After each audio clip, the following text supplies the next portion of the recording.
지금 중국 인터넷 커뮤니티가 부글부글 끓고 있습니다.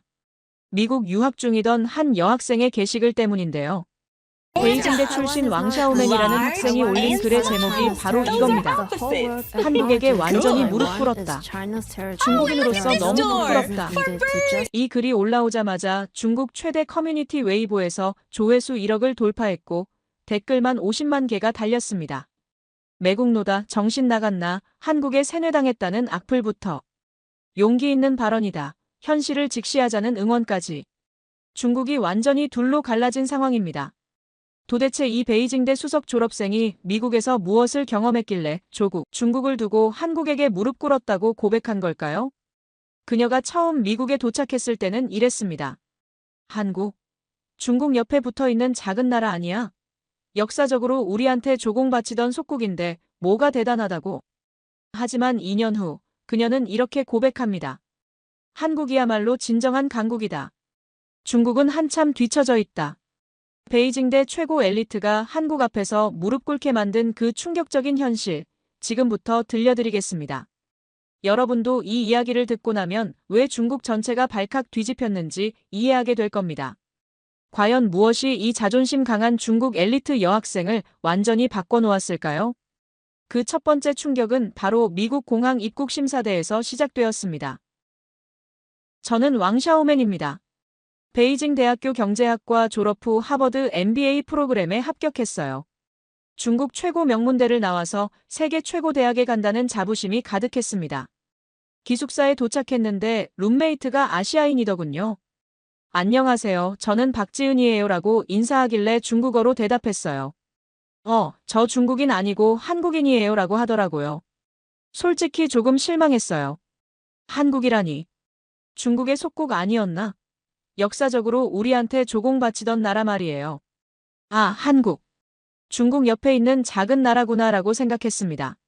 뭔가 격이 맞지 않는다는 느낌이었어요. 지은이가 짐을 정리하는데 온통 이상한 것들 뿐이었어요. 화려한 화장품들, 예쁜 옷들, 그리고 뭔가 번쩍거리는 전자제품들. 이게 뭐예요? 라고 물어봤더니 한국 브랜드예요. 설화수, 삼성, LG. 라고 답하더군요. 한국에도 브랜드가 있어요? 저도 모르게 그런 말이 나왔어요. 지은이 표정이 살짝 굳었지만 웃으며 네, 꽤 많아요 라고 답했습니다. 저는 속으로 생각했어요. 중국 브랜드가 훨씬 크고 유명한데 뭘. 오리엔테이션에서 각자 소개를 할 때였어요. 제가 중국에서 왔습니다. 세계 2위 경제대국이고 5,000년 역사를 자랑하는 나라죠라고 당당하게 말했어요. 사람들이 오 차이나 하며 고개를 끄덕이더군요. 지은이 차례가 되자 한국에서 왔어요 라고 했는데 갑자기 분위기가 달라졌어요. 코리아, BTS, K-드라마, 온갖 환호성이 터져나왔습니다. 저는 그 광경을 보며 당황했어요. 뭐가 이렇게 특별하다는 걸까요? 그날 밤 지은이에게 물어봤어요. 사람들이 왜 그렇게 반응해요? 한국이 그렇게 유명한가요? 지은이가 미소 지으며 답했어요. 요즘 한류가 인기잖아요. 음악, 드라마, 영화. 저는 코웃음을 쳤어요. 한류. 그냥 일시적인 유행 아닌가요? 중국 문화가 훨씬 깊이 있고 의미 있는데. 지은이는 아무 말 없이 미소만 지었습니다. 그때까지만 해도 저는 확신했어요. 한국은 중국의 그림자에 불과하고 한류는 그냥 지나가는 바람일 뿐이라고. 하지만 앞으로 제가 경험하게 될 현실은 제 모든 생각을 뒤바꿔 놓을 거라는 걸 그때는 전혀 몰랐습니다. 다음 날 카페테리아에서 점심을 먹는데 이상한 광경을 목격했어요. 한 테이블에 학생들이 몰려서 뭔가 열심히 보고 있더군요. 호기심에 다가가 보니 지은이가 핸드폰으로 뭔가 보여주고 있었어요. 이게 뭐예요? 물어봤더니 BTS 새 뮤직비디오예요 라고 하더군요. 학생들이 대박. 너무 멋있어. 하면서 난리였어요. 저는 속으로 생각했어요. 아이돌 가수 하나 가지고 뭘 이렇게 난리야. 점심 후에 지은이와 함께 학교 서점에 갔어요. 입구에서부터 이상한 걸 발견했습니다. 한국어 학습서가 베스트셀러 코너에 있는 거예요. 코리안 포 비기너스라는 책이 1위였어요. 이거 왜 이렇게 인기예요? 서점 직원이 웃으며 답했어요. 요즘 학생들이 한국어 배우려고 해서요. K-드라마나 K-팝 때문에. 저는 어이없었어요. 중국어는 유엔 공식 언어 중 하나인데 한국어 따위가 더 인기라니. 더 충격적인 건 화장품 코너였어요. 한국 브랜드들이 프리미엄 존에 자리 잡고 있었거든요. 설화수 후, 이니스프리. 가격표를 보고 깜짝 놀랐어요. 중국 브랜드보다 훨씬 비쌌거든요. 이거 왜 이렇게 비싸요? 중국 것도 있는데. 직원이 답했어요. 한국 화장품이 품질이 좋아서요. 특히 스킨케어는 한국이 최고라고 하잖아요. 저는 믿을 수 없었어요. 화장품도 중국이 더 오래 만들었는데 한국 제품이 더 인정받는다니. 지은이가 조용히 말했어요. 요즘 K뷰티가 세계적으로 인기예요. 유럽에서도 난리라고 하더라고요. 기숙사로 돌아와서 인터넷을 검색해봤어요. 정말 한국 화장품이 세계적으로 인기더군요. 심지어 중국에서도 한국 브랜드가 고급 브랜드로 인식되고 있었어요. 이게 말이 돼? 저녁에 지은이와 이야기했어요. 솔직히 이해가 안 가요. 한국이 중국보다 뭐가 좋다고 이렇게 인기예요? 지은이가 잠시 생각하더니 답했어요. 글쎄요. 아마 트렌디하고 세련됐다고 생각하는 것 같아요. 트렌디? 중국 문화가 얼마나 깊이 있는데. 깊이 있는 것과 인기 있는 건 다른 것 같아요. 지은이의 말이 가슴에 꽂혔어요. 그날 밤 잠들기 전까지 계속 생각했습니다. 정말 그런 걸까요? 깊이와 인기는 다른 건가요? 주말에 보스턴 시내 쇼핑몰에 갔어요. 지은이와 함께 이것저것 구경하는데 또 놀라운 일이 벌어졌습니다. 애플 스토어에 들어갔는데 직원이 지은이를 보고 환하게 웃더군요. 한국에서 오셨나요? 삼성 갤럭시는 어떠세요? 라고 묻는 거예요. 직원이 계속 설명했어요. 갤럭시가 정말 혁신적이에요. 한국 기술력은 정말 대단해요. 저는 옆에서 듣고 있다가 물어봤어요. 중국 브랜드는 어때요? 직원 표정이 미묘하게 변했어요. 화웨이요? 가성비는 좋죠. 가성비라는 표현이 가슴을 찔렀어요. 고급스럽지 않다는 뜻이잖아요. 명품 매장에서도 비슷한 일이 있었어요. 루이비통에 들어갔는데 직원이 지은이에게 다가와서 한국 고객이시네요. 저희가 서울의 플래그십 스토어를 새로 열었어요 라고 하더군요. 마치 한국 고객을 특별하게 대우하는 느낌이었어요. 반면 제가 중국인이라고 하니까 아, 그렇군요 하고 건성으로 답하더라고요. 저 같은 아시아인인데 이렇게 대우가 다를 수가 있나 싶었어요. 더 충격적인 건 음식점이었어요. 한국 음식점 앞에는 줄이 길게 늘어서 있었거든요. 코리안 바베큐, 코리안 프라이드 치킨. 모든 게 코리안이라는 단어가 붙으면 인기였어요. 중국 음식점도 있었지만 분위기가 달랐어요. 오래된 느낌의 전통적인 분위기였죠. 반면 한국 음식점들은 모던하고 세련된 인테리어였어요. 젊은 사람들로 가득했고요. 왜 이럴까? 혼자 중얼거렸어요. 지은이가 들었는지 말했어요. 한국 음식이 건강하고 트렌디하다고 생각하는 것 같아요. 특히 젊은 세대들이 좋아해요. 그날 밤 숙소에서 인터넷을 뒤져봤어요. 정말 한국이 쿨하다고 인식되고 있더군요. 반면 중국은 전통적이거나 저렴한 이미지였어요. 저 같은 아시아인데 이렇게 이미지가 다를 수가 있을까요? 이미지의 힘이 이렇게 큰 건가? 스스로에게 물어봤어요. 실제로 중국이 더 크고 강한 나라인데 사람들 마음속에서는 한국이 더 매력적으로 보이는 거였어요. 제가 지금까지 믿어왔던 모든 것들이 흔들리기 시작했습니다. 국제경영학 수업에서 국가 브랜드 가치 강의가 있었어요.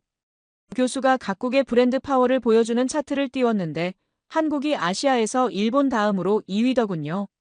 중국은 한참 아래 있었어요. 이상하네요. 중국이 경제 규모로는 훨씬 큰데요? 제가 질문했어요. 교수가 답했습니다.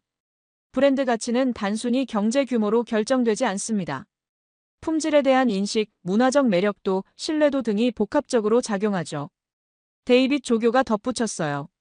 한국의 경우 K-팝, K-드라마, K-뷰티 등을 통해 문화적 소프트 파워를 성공적으로 구축했습니다.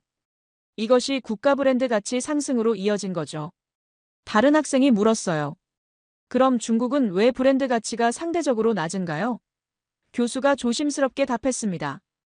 여러 요인이 있겠지만 품질에 대한 인식, 창의성에 대한 평가 등이 영향을 미치는 것 같습니다. 저는 그 말이 가슴에 박혔어요.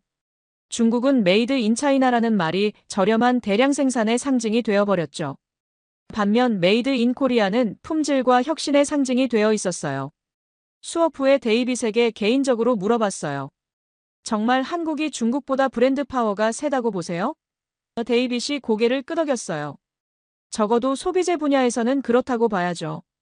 삼성, LG, 현대 같은 브랜드들이 프리미엄 이미지를 구축했거든요. 그럼 앞으로도 계속 그럴까요? 한국이 혁신을 계속 이어간다면 그럴 가능성이 높죠. 반면 중국은 아직 브랜드 파워보다는 규모의 경제에 의존하는 경향이 있어요. 그날 밤 기숙사에서 지은이와 대화했어요. 솔직히 말해봐. 중국과 한국 브랜드 중에 뭘 더 선호해? 지은이가 잠시 머뭇거리더니 답했어요. 전자제품이나 화장품은 한국 것을 더 선호할 것 같아요. 품질이 더 좋다고 생각하거든요. 정말? 네, 실제로 써보니까 그래요. 더 세련되고 사용자 친화적이에요. 그 말을 듣고 충격을 받았어요. 같은 아시아인인 지은이도 한국 브랜드를 더 신뢰한다니. 인터넷으로 각종 설문조사를 찾아봤어요. 정말 한국 브랜드가 품질과 혁신 면에서 높은 평가를 받고 있더군요. 중국 브랜드는 여전히 저렴하지만 품질은 의심스러운 이미지에서 벗어나지 못하고 있었어요. 이게 현실인가? 혼자 중얼거렸습니다. 겨울방학에 유럽 여행을 계획했어요. 지은이와 함께 파리, 런던, 로마를 돌아보기로 했습니다. 항공권을 예약하려는데 문제가 생겼어요. 나는 비자 신청을 해야 하네. 중국 여권으로는 유럽 입국 시 사전 비자가 필요했어요. 반면 지은이는 그냥 가면 되는데? 라고 하더군요. 한국 여권으로는 90일간 무비자 여행이 가능했거든요. 비자 신청 과정이 정말 복잡했어요. 서류 준비하고 대사관 가서 면접 보고 시간도 오래 걸렸고요. 지은이는 그 사이에 벌써 항공권과 호텔을 다 예약했어요. 샤오메나 비자 나왔어? 아직. 좀 더 기다려야 할 것 같아. 결국 비자가 나온 건 여행 출발 일주일 전이었어요. 같은 아시아 국가 여권인데 이렇게 대우가 다르다니. 공항에서도 차이를 느꼈어요.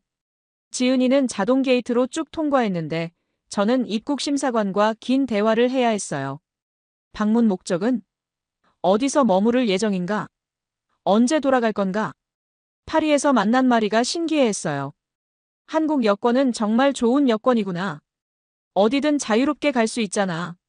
그러면서 저에게 물어봤어요. 중국 여권은 어때? 비자가 좀 필요해요.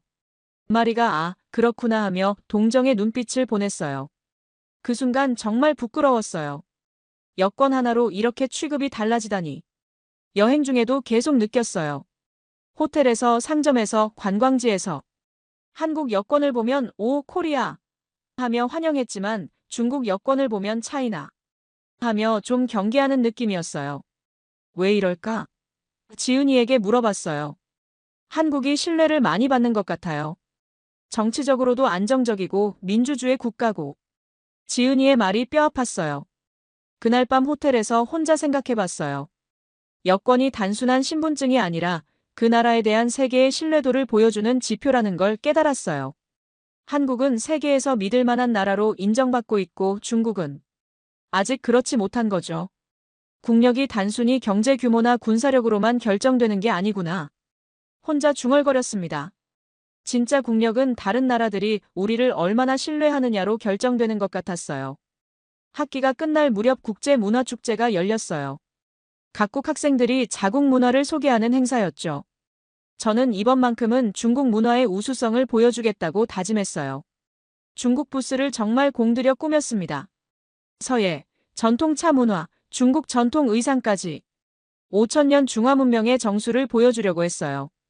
사람들이 와서 정말 깊이 있는 문화네요 라고 감탄했어요. 하지만 10분 정도 구경하고는 다들 어디론가 가더군요. 어디로 가나 봤더니 한국 부스였어요. 그곳은 완전 축제 분위기였어요. K-팝 음악이 흘러나오고 사람들이 한국 전통 게임을 하며 웃고 있었거든요. 더 놀라운 건 한국 음식 코너였어요. 김밥, 떡볶이, 치킨. 사람들이 줄을 서서 기다리고 있었어요. 맛있어. 이거 어디서 배울 수 있어? 라는 소리가 계속 들렸어요. 저도 중국 전통 음식을 준비했는데 반응이 영 시원찮았어요. 좀 기름져요. 너무 짜요라는 반응이 대부분이었어요. 반면 한국 음식은 건강해 보여요. 예뻐요라는 반응이었고요. 마리가 다가와서 말했어요. 샤오맨, 중국 문화는 정말 깊이가 있어. 하지만 한국 문화는 더 재미있고 접근하기 쉬워. 그 말이 핵심을 찔렀어요.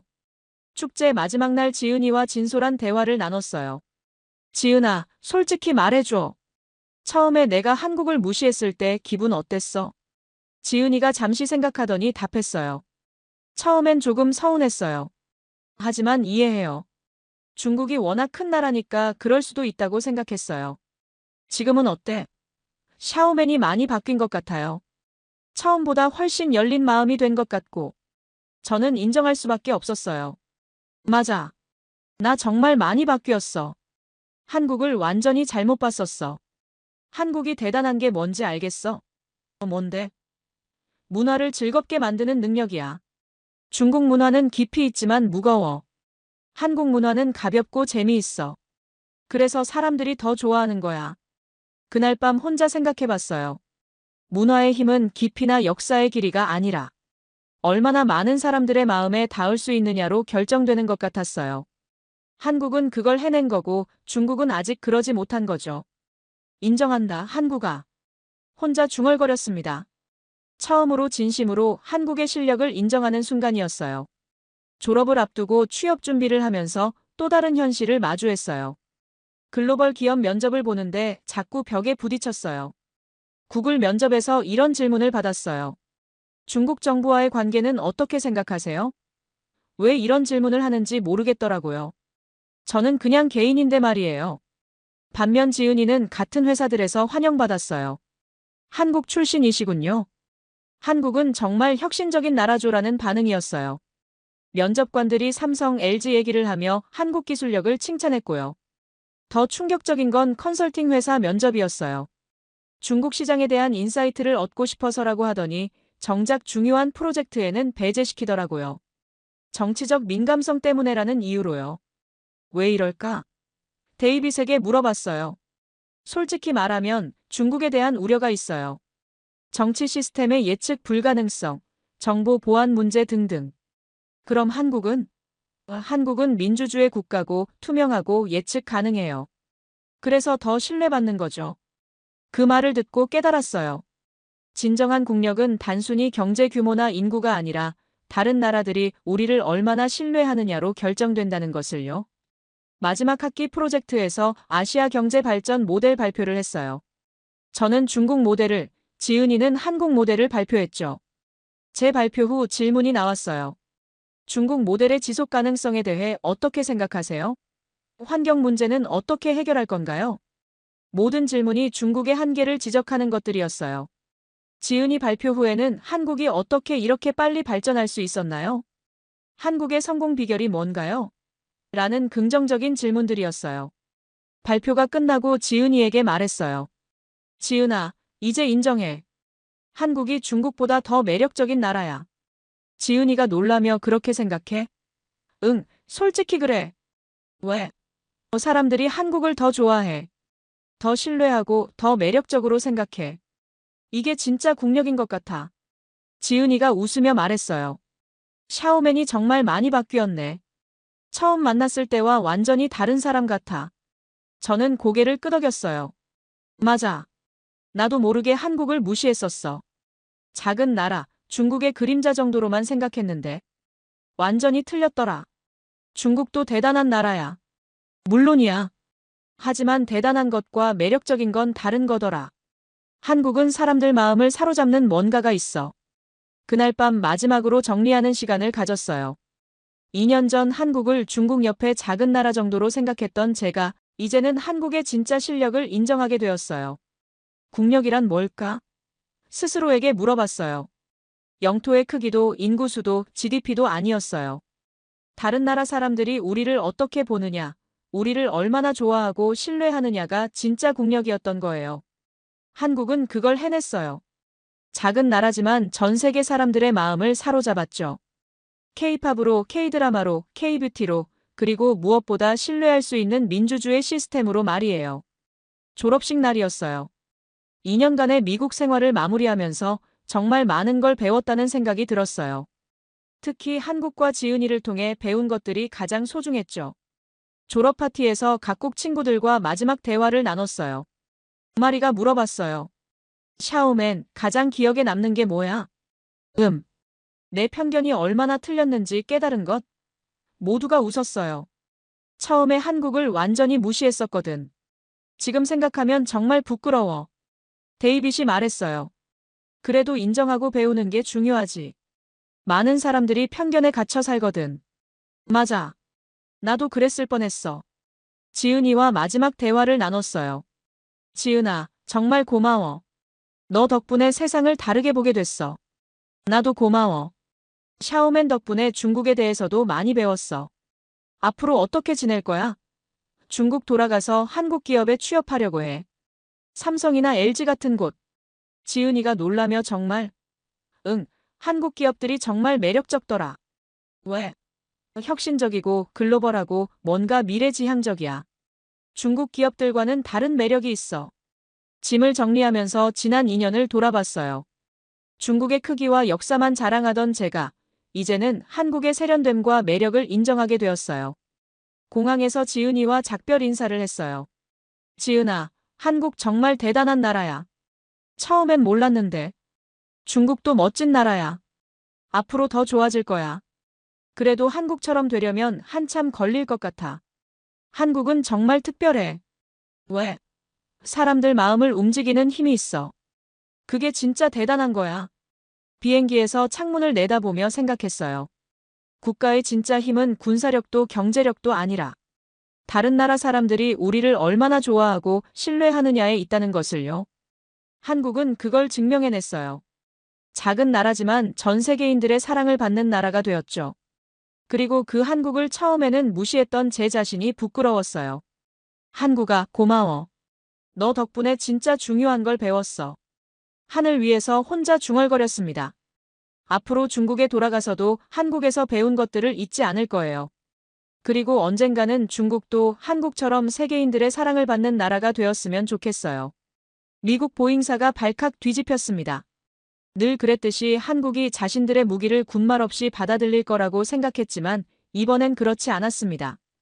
1조 원이면 충분한 무기를 무려 3배가 넘는 가격에, 그것도 기술 이전 없이 판매하려 했지만 한국은 더 이상 거래 관계에서 을의 위치가 아니었습니다. 그 누구도 감히 상상도 못할 상황이지만 한국은 결과로서 당당히 증명해냈습니다.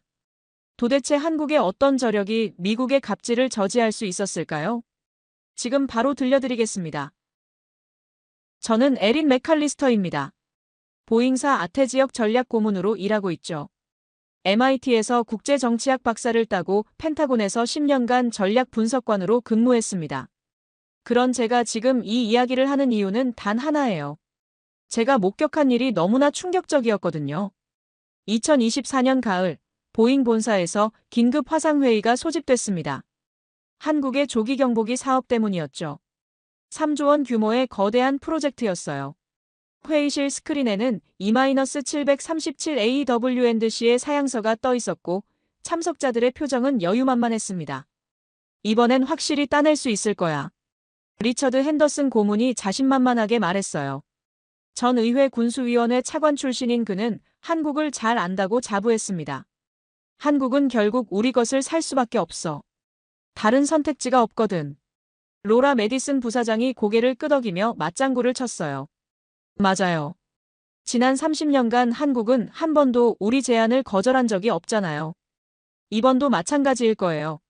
하지만 저는 뭔가 이상함을 느꼈습니다. 한국 측에서 온 질의서를 보니 예전과 달랐어요. 성능이나 가격보다는 기술 이전 조건을 계속 물어보는 거였습니다. 특히 눈에 띄는 문장이 있었죠. 기술 협력 없는 단순 도입은 장기적 관점에서 우리의 방향과 맞지 않습니다. 기술 이전은 절대 안 된다고 했잖아요. 로라 부사장이 단호하게 말했습니다. 우리가 30년간 쌓아온 기술을 왜 넘겨줘야 하죠? 그럼 나중에 경쟁자가 될 텐데요. 제이슨 리브스가 제 옆에서 속삭였어요. 에린, 이상하지 않아? 한국이 이렇게 끈질기게 기술 이전을 요구한 적이 있었나? 보통은 비싸더라도 완제품으로 협상을 마무리했는데 말이야. 맞았습니다. 과거 한국은 기술 이전을 포기하는 대신 할인이나 다른 혜택을 받는 방향으로 협상을 마무리했어요. 그런데 이번엔 달랐습니다. 마치 기술 이전이 없으면 아예 사지 않겠다는 뉘앙스였죠. 회의가 끝나고 저는 혼자 남아 한국 자료를 다시 살펴봤습니다. KF-21 전투기, K2 흑표 전차, 천공 미사일, K9 자주포. 언제부터인가 한국은 독자 기술을 하나둘 만들어내고 있었어요. 더 놀라운 건 이런 무기들이 실제로 해외에 수출되고 있다는 사실이었습니다. 설마 진짜로 우리 제안을 거절할 수 있다고 생각하는 건 아니겠지? 저는 중얼거렸습니다. 하지만 마음 한편으론 불안함이 스며들기 시작했어요. 자료를 보면 볼수록 한국의 기술 수준이 상당하다는 걸 알 수 있었거든요. 퇴근길에 제이슨이 말했어요. 에린, 너무 깊게 생각하지 마. 한국이 아무리 발전했다 해도 우리 수준까지 오려면 최소 10년은 더 걸릴 거야. 하지만 저는 확신할 수 없었습니다. 한국의 눈빛이 예전과 다르다는 걸 느꼈거든요. 더 이상 기다리는 눈이 아니라 선택하는 눈이었어요. 다음 날 아침, 제 책상 위엔 한국 언론 모니터링 보고서가 놓여 있었습니다. 헤드라인을 보는 순간 등골이 서늘해졌어요. 보잉의 기술 독점, 이제 그만. 조기 경보기도 우리 기술로 만들자. 미국의 갑질, 언제까지 참아야 하나? 한국 언론들이 일제히 기술 이전 없는 도입을 비판하고 있었습니다. 더 놀라운 건 기사 내용의 수준이었어요. 단순한 감정 표출이 아니라 구체적인 기술 분석과 대안까지 제시하고 있었거든요. 어떤 기사에서는 이렇게 썼더군요. AESA 레이더 기술은 이미 KF-21에 적용됐고 데이터 링크 시스템도 우리가 개발했다. 조기 경보기 제작에 필요한 핵심 기술들을 우리는 이미 보유하고 있다. 더 놀라운 건 댓글들이었어요. 과거라면 그래도 미국 것이 좋지 않나? 라는 반응이 많았을 텐데 이번엔 완전히 달랐습니다. 기술 없이 사봤자 또 종속만 심해진다. 이제 우리도 만들 수 있는데 왜 굽신거려야 하나? K9도 세계 1위인데 조기 경보기 못 만들 이유가 뭐야? 유튜브에선 더 직설적이었죠. 한 채널에서는 미국이 한국을 호구로 보는 증거라는 제목으로 영상을 올렸는데 조회수가 하루 만에 100만을 넘어가고 있었습니다. 댓글도 수천 개가 달려 있었어요. 언제까지 기술 종속국으로 살 거야? 우리 세금으로 사는 건데. 왜 우리 기술로 못 만들어? 이스라엘도 자기들이 만드는데 우리가 못할 이유가 뭐야? 오후에 긴급 화상회의가 다시 소집됐어요. 로라 부사장의 표정이 심각했습니다. 한국 국방부에서 연락이 왔어요. 기술 이전 조건 재검토를 공식 요청한다고 하네요. 그리고 뭐죠? 리처드 고문이 물었어요. 만약 재검토가 어렵다면 다른 대안을 적극 모색하겠다고 합니다. 회의실이 순간 조용해졌어요. 모두가 그 말의 의미를 알고 있었거든요. 재검토? 리처드 고문이 코웃음을 쳤습니다. 뭘 재검토해? 우리 입장은 확고해. 기술 이전은 없다. 그게 싫으면 사지 말고. 하지만 저는 한국 측 공문을 다시 읽어봤습니다. 거기엔 단순한 요청이 아니라 최후 통첩의 뉘앙스가 숨어 있었어요. 특히 마지막 문장이 인상적이었습니다. 대한민국은 더 이상 기술 종속을 받아들일 수 없으며 진정한 기술 협력을 원합니다. 에린, 설마 진짜 다른 업체로 갈 거라고 생각해? 제이슨이 걱정스럽게 물었어요. 글쎄요.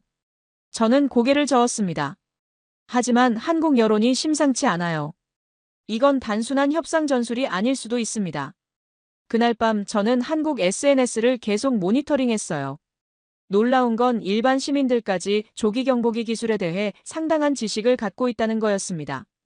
AESA 레이더 기술은 우리도 충분히 개발 가능하다. KF-21에 이미 들어가 있잖아. 이스라엘 엘타 시스템이 보잉보다 더 앞서 있다는 평가도 있던데. 플랫폼은 KAI가 만들고 레이더는 한화가 만들면 되는 거 아냐? 이건 그냥 감정적인 반발이 아니었어요. 정보에 기반한 합리적인 판단이었습니다. 한국 국민들이 국방 기술에 대해 이렇게 깊이 있게 관심을 갖고 있다는 게 충격이었죠. 더욱 놀라운 건 이런 여론이 정부 정책에 실제로 영향을 미치고 있다는 점이었습니다. 일주일 후, 저는 한국의 방산기술 현황을 재검토하라는 지시를 받았습니다.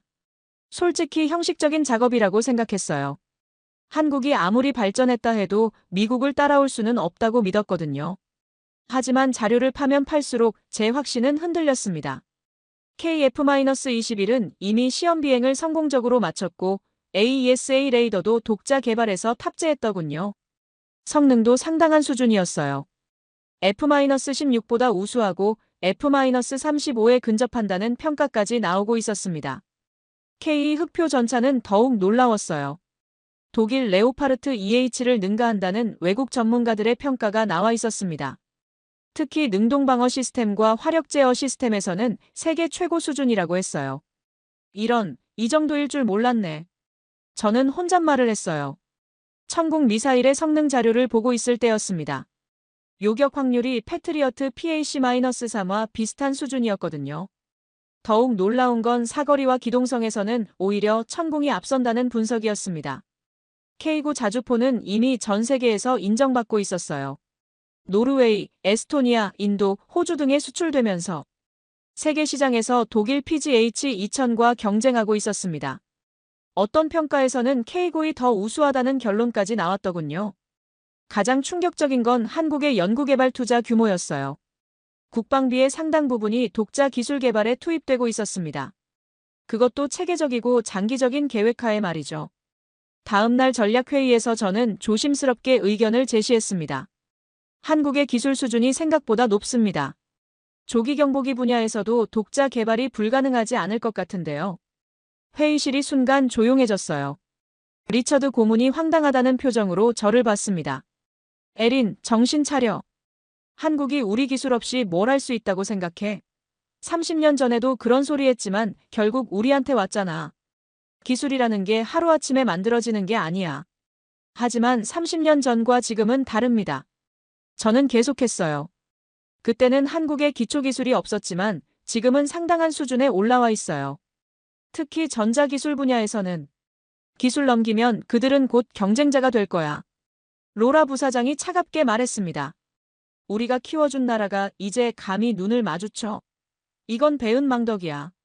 그 순간 저는 깨달았어요. 우리가 한국을 동등한 파트너로 본 적이 한 번도 없다는 걸 말입니다. 항상 관리 대상 정도로만 여겨왔죠. 마치 우리가 한국을 도와줬으니 영원히 감사해야 한다는 식의 사고였어요. 그런데 실제로는 어떨까요? 제가 반박했습니다. 한국이 우리 기술 없이도 상당한 수준의 무기를 만들어내고 있잖아요. K9 자주포만 해도 세계 시장에서 우리와 경쟁하고 있고요. 제이슨이 불편한 표정으로 말했어요. 에린, 내 말이 틀린 건 아니야. 하지만 우리 회사 입장에서는 어쩔 수 없잖아. 기술 넘기면 나중에 경쟁자가 되는 건 확실하니까. 회의가 끝나고 제이슨이 다가왔습니다. 에린, 내 말이 맞을 수도 있어. 하지만 우리는 그런 선택을 할 수 없어. 주주들이 가만히 있겠어? 이건 감정의 문제가 아니라 비즈니스야. 저는 고개를 끄덕였지만 마음은 복잡했어요. 맞는 말이지만 뭔가 근본적으로 잘못된 것 같았거든요. 우리가 추구하는 게 진정한 동맹인지 아니면 그냥 일방적인 종속 관계인지 헷갈리기 시작했습니다. 2주가 지나자 상황이 급변하기 시작했습니다. 한국이 스웨덴 사부와 이스라엘 엘타 시스템에 기술 협력을 공식 문의했다는 정보가 들어온 거예요. 더 충격적인 건 이들 업체가 적극적으로 반응하고 있다는 소식이었습니다. 이건 블러핑이야. 리처드 고문이 단언했습니다. 한국이 설마 우리를 버리고 다른 데로 가겠어? 불가능해. 미군과의 연동성은 어떻게 할 건데? 하지만 저는 달랐습니다. 한국의 움직임을 계속 지켜보니 이게 단순한 협상 전술이 아니라는 걸 알 수 있었어요. 특히 한국 국방부 관계자가 언론의 한 발언이 인상적이었습니다. 우리는 미군과의 연동성도 중요하지만 더 중요한 건 우리만의 독자적 운용 능력입니다. 그래야 진정한 자주 국방이 가능하거든요. KAI에서 놀라운 발표를 했습니다. 국산 조기 경보기 설계에 착수한다는 거였어요. 플랫폼은 KAI가 레이더는 한화 시스템이 전자전 장비는 LIGNX1이 담당한다고 했습니다. 심지어 예산과 일정까지 구체적으로 발표했어요. 말이 안 돼. 로라 부사장이 소리쳤어요. 조기 경보기를 혼자 만든다고? 그게 가능하다고 생각해? 얼마나 복잡한 시스템인지 알아? 저는 자료를 다시 검토했습니다. 놀랍게도 한국은 이미 필요한 모든 기술을 보유하고 있었어요. 전투기도 만들고 레이더도 만들고 전자전 장비도 만드는 나라였거든요. 문제는 이 모든 걸 하나로 통합하는 시스템 엔지니어링 능력이었는데 이것도 KF-21 개발 과정에서 상당한 경험을 쌓았더군요. 이론적으로는 가능할 것 같습니다. 제가 조심스럽게 말했어요. 회의실이 다시 조용해졌습니다. 모두들 제 말을 믿고 싶지 않아 하는 표정이었죠. 그때 한 동료가 한국 뉴스를 보여줬어요. KAI 사장이 기자회견에서 이렇게 말하고 있었습니다. 우리는 더 이상 기술을 사는 나라가 아닙니다. 이제 우리 기술로 우리가 원하는 무기를 만들 수 있어요. 그것도 세계 최고 수준으로 말입니다. 옆에서 한화시스템 대표도 자신 있게 말했어요. AESA 레이더 기술은 이미 확보했고 이를 조기 경보기에 최적화하는 것도 충분히 가능합니다. 기술은 수단일 뿐, 기준은 우리가 세웁니다. 저는 그 말이 계속 귓가에 맴돌았어요. 기술을 사는 나라가 아니다. 기준은 우리가 세운다. 언제부터 한국이 이런 자신감을 갖게 된 걸까요? 더 충격적인 건 한국 국민들의 반응이었습니다. 독자 개발 발표에 환호하고 있었어요. 드디어! 이제야 제대로 된 선택을 했다. 자랑스럽다. 온라인 커뮤니티에는 상세한 기술 분석까지 올라오고 있었어요. KC-330 수송기 플랫폼에 한화의 AESA 레이더 올리고 LIG 넥스1의 전자전 장비 탑재하면 충분히 가능하다. 이스라엘도 자기들이 만드는데 우리가 못할 이유가 뭐야? 이건 정부의 일방적인 결정이 아니었습니다. 국민이 원하고 정부가 따라가는 구조였어요. 민주주의 국가에서 이런 힘은 무시할 수 없었습니다. 특히 한국 같은 나라에서는 여론이 정책에 미치는 영향이 상당했거든요. 저는 그날 밤 늦게까지 한국 관련 자료를 다시 정리했습니다. 그리고 놀라운 사실을 발견했어요. 한국은 이미 무기 수출 7위 국가가 되어 있었습니다. 더 이상 무기를 수입만 하는 나라가 아니었던 거죠. 한 달이 지나자 보잉 내부 분위기가 심상치 않게 변했습니다. 한국이 진짜로 독자 개발을 추진하고 있다는 확신이 들기 시작했거든요. 더욱이 사부와 엘타 시스템이 한국과의 기술 협력에 적극적으로 나서고 있다는 소식까지 들려왔어요. 전략회의에서 저는 마침내 속마음을 털어놨습니다. 우리가 놓치고 있는 게 있습니다. 이건 단순한 기술 거래가 아니에요. 한국은 존중을 요구하고 있습니다. 존중? 리처드 고문이 비웃었어요. 무기 장사에 무슨 존중이 필요해? 이건 비즈니스야, 에린. 감정을 섞으면 안 돼. 아니에요. 저는 단호하게 말했습니다. 한국은 우리와 동등한 파트너십을 원하고 있어요. 기술 종속이 아니라 기술 협력을 말이죠. 그들은 더 이상 일방적으로 받기만 하는 관계를 원하지 않아요. 로라 부사장이 차갑게 반박했습니다. 에린, 너무 감정적으로 접근하는 거 아냐? 이건 비즈니스야. 우리에게 이익이 되지 않는 기술이전은 할 수 없어. 주주들한테 어떻게 설명할 건데? 하지만 저는 더 이상 물러설 수 없었어요. 지난 한 달간 본 한국의 모습이 너무나 인상적이었거든요. 그럼 질문 하나 하겠습니다. 우리가 한국에게서 원하는 게 뭐죠? 단순히 무기를 파는 것? 아니면 진정한 동맹? 회의실이 조용해졌어요. 모두들 대답을 망설이고 있었습니다. 제이슨이 조심스럽게 말했어요. 물론 동맹이 중요하지. 하지만 그렇다고 우리 핵심 기술을 다 넘겨줄 수는 없잖아. 나중에 경쟁자가 되면 어떻게 해? 그런데 이미 한국은 경쟁자가 되어가고 있어요. 제가 반박했습니다. K구 자주포는 이미 세계 시장에서 우리와 경쟁하고 있고 KF-21도 수출을 준비하고 있어요. 기술을 주지 않는다고 경쟁을 피할 수 있는 게 아니라는 뜻이죠. 리처드 고문이 화를 내기 시작했어요. 그러니까 더욱 기술을 넘기면 안 되는 거야. 우리가 키워준 나라가 이제 감히 우리와 경쟁하겠다고? 이건 배은망덕이야. 키워줬다고요? 저는 반문했습니다. 한국이 지금까지 우리에게 얼마나 많은 돈을 지불했는지 아세요? 그리고 한국의 기술 발전은 한국 사람들의 노력으로 이뤄진 거예요. 우리가 다 해준 게 아니라고요. 그날 밤 저는 한국에 대한 자료를 다시 정리했어요. 놀라운 사실을 발견했습니다. 한국은 지난 30년간 미국 무기에 천문학적인 돈을 지불했어요. 그런데 그 과정에서 얻은 기술 이전은 거의 없었습니다. 모든 걸 다시 사야 하는 구조였던 거죠. 반면 이스라엘은 어땠을까요? 미국의 지원을 받으면서도 독자적인 기술 개발을 계속했어요. 심지어 개발한 기술을 다시 미국에 역수출하기까지 했습니다. 한국과 이스라엘, 무엇이 달랐을까요? 보고서 마지막 줄에 저는 이렇게 썼습니다. 우리는 한국에게 기술을 팔았지만 철학은 사지 못했다. 한국은 이제 자신들만의 철학으로 무기를 만들기 시작했다. 저는 그날 밤 처음으로 사직을 진지하게 고민했어요. 이 조직에서 더 이상 일할 수 있을지 확신이 서지 않았거든요. 5주차에 접어들자 한국에서 폭탄 같은 발표가 나왔습니다. 국방부가 보잉과의 협상을 전면 보류한다고 선언한 거예요. 그것도 아무런 예고 없이 말이죠. 이제 진짜 심각해졌어. 제이슨이 저에게 말했습니다. 한국이 정말로 우리를 포기하는 건가? 이런 적은 한 번도 없었는데. 저는 한국 측 발표문을 자세히 읽어봤어요. 거기엔 비난이나 감정적인 표현이 전혀 없었습니다. 담담하게 하지만 단호하게 자신들의 입장을 밝히고 있었죠.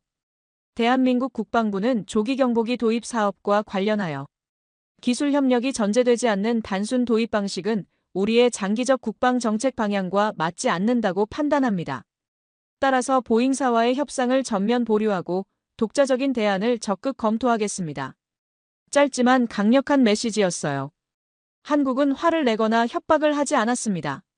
그냥 조용히 노라고 말한 거였죠. 그런데 이 침묵이 오히려 더 무서웠어요. 로라 부사장이 급하게 회의를 소집했습니다. 이건 예상하지 못한 일이야. 한국이 이렇게 단호하게 나올 줄 몰랐어. 리처드 고문은 여전히 여유를 부리고 있었어요. 일시적인 감정 표출이야. 시간이 지나면 다시 협상 테이블로 돌아올 거야. 한국이 우리 없이 뭘 할 수 있겠어? 하지만 저는 달랐습니다. 한국의 이번 결정은 감정적인 게 아니라 철저히 계산된 전략적 판단이라고 봤어요. 특히 발표 시점이 절묘했습니다. 사부와 엘타 시스템과의 기술 협력 가능성을 충분히 타진한 후였거든요. 그날 저녁 워싱턴의 로비스트 모임에 참석했습니다. 거기서 나온 말들이 정말 충격적이었어요. 한국 따위가 감히 우리를 거절해? 웃기는 소리야. 결국 돌아올 거야. 한국은 그냥 관리 대상일 뿐이야. 너무 큰 소리 치지 못하게 해야 해. 어떤 로비스트는 이런 말까지 했어요. 한국이 다른 선택을 한다면 미군 기지 문제도 재검토해야 할 거야. 그러면 한국이 얼마나 우리에게 의존하고 있는지 깨달을 거야. 저는 그 자리에서 참을 수 없었습니다. 여러분, 한국을 너무 얕잡아 보시는 것 같은데요. 이제 한국은 협상의 주체가 됐습니다. 더 이상 일방적으로 따라올 나라가 아니에요. 순간 모든 시선이 저에게 집중됐어요. 한 로비스트가 비웃으며 말했습니다. 에린, 한국에 너무 동정적인 거 아냐? 그들은 결국 우리 없이는 안 되는 나라야. 북한이라는 위협이 있는 한 선택권이 없어. 아니에요. 저는 단호하게 말했습니다. 이미 상황은 바뀌었습니다. 한국은 선택할 수 있는 나라가 됐어요. 그리고 그 선택권을 실제로 행사하고 있고요. 집으로 돌아오는 길에 저는 생각했어요. 정말 한국이 우리 없이 안 되는 나라일까? 아니면 우리가 한국 없이 안 되는 상황이 된 건 아닐까? 한국은 아시아 태평양 지역에서 우리의 핵심 동맹국이었어요. 만약 한국이 다른 선택을 한다면 중국 견제라는 우리의 전략에 큰 구멍이 뚫릴 거였습니다. 그날 밤 한국 언론을 모니터링하면서 놀라운 걸 발견했어요. 한국 국민들이 정부의 결정을 압도적으로 지지하고 있었습니다. 잘했다. 이제야 자주적인 선택을 했다. 미국 눈치 보지 말고 우리 길을 가자. 더 인상적인 건 이런 댓글이었어요. 어차피 우리가 만든 무기가 더 좋을 수도 있잖아. K9도 세계 최고고 KF-21도 잘 만들었는데. 기술 종속에서 벗어나는 게 진짜 독립이야. 이건 단순한 반미 감정이 아니었어요. 자신감에서 나오는 당당함이었습니다. 6주가 지나자 더욱 놀라운 소식들이 연달아 들려왔습니다. 사부와 엘타 시스템의 기술 검토 결과 일부 항목에서 보잉을 능가한다는 평가가 나온 거예요. 특히 엘타의 ELW-2090 시스템은 360도 커버리지에서 우리보다 앞서 있었습니다. 말이 안 돼. 로라 부사장이 보고서를 던지며 말했습니다. 사부가 우리보다 낫다고? 엘타가 우리보다 낫다고? 불가능해. 하지만 데이터는 거짓말을 하지 않았어요. 특히 전자전 성능과 연료 효율성에서 유럽 업체들이 상당히 앞서고 있었습니다. 더욱 충격적인 건 가격이었어요. 보잉보다 훨씬 저렴하면서도 성능은 비슷하거나 더 좋았습니다. 그럼 우리가 그동안 뭘 한 거야? 제이슨이 허탈하게 말했어요. 우리가 세계 최고라고 믿고 있었는데. 더 중요한 건 한국의 움직임이었어요. KAI, 한화시스템, LIG넥스원이 공동으로 조기경보기 플랫폼을 개발하기로 정식 합의한 거였습니다. 심지어 구체적인 개발 일정과 예산까지 발표했어요. 제가 한국기술진과 화상회의를 할 기회가 있었어요.